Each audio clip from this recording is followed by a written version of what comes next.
এজন প্ৰগতিশীল ৬০ বছৰীয়া কৃষক ওদালগুৰি জিলাৰ অন্তৰ্গত গেৰচুং গাঁৱৰ নিবাসী এইজন মুচাহাৰী নিজৰ ৭ বিঘা মাটিত ড্ৰেগন ফ্ৰুইট ভোট জলকীয়া অমিতাৰ খেতিৰ লগতে তামোলৰ বাগান বনাই নিজে স্বাৱলম্বী হোৱাৰ লগতে আন ১০জনক প্ৰেৰণা যোগাইছে।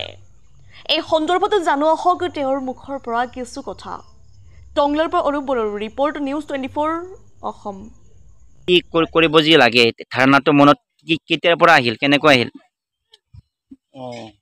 এইটো হ'ল মোৰ এতিয়া যিকোনো খেতিৰ প্ৰতি মোৰ এজন আমাৰ এগ্ৰিকালচাৰৰ আত্মা বুলি এজন আছিল, এখন আছে বিভাগ আছে, তাৰ পৰা এজন তেনেকুৱা অফিচাৰ আহি মোক তেনেকুৱা শিকাই দিছে।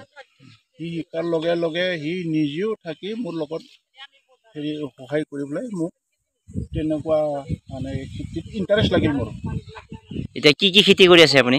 এতিয়া বৰ্তমান মোৰ বেলেগ হিচাপে মোৰ একো নাই, খালি ভোট জলকীয়া আছে বেলেগ ছিজনেল খেতি হিচাপে। এনে পাৰ্মানেণ্ট খেতি হিচাপে মোৰ ড্ৰেগন আছে আৰু বগৰী অলপ অলপ কৰা হয়।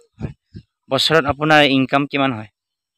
বছৰি ইনকামটো কিমান হ'ব এইটো মই তেনেকুৱা বৰ বেলেগ হিচাপ কৰা নহয়।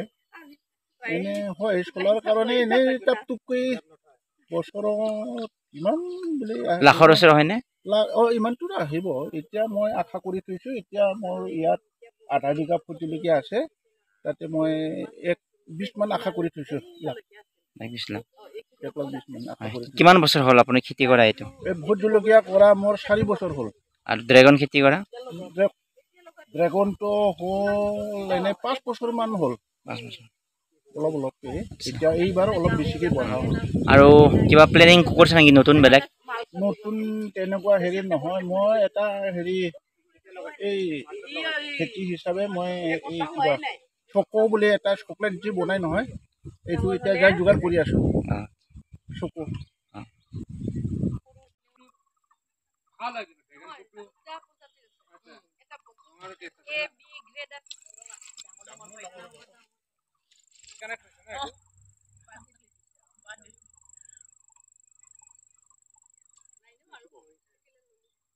আপোনালোকে আৰু ঘৰত নহয়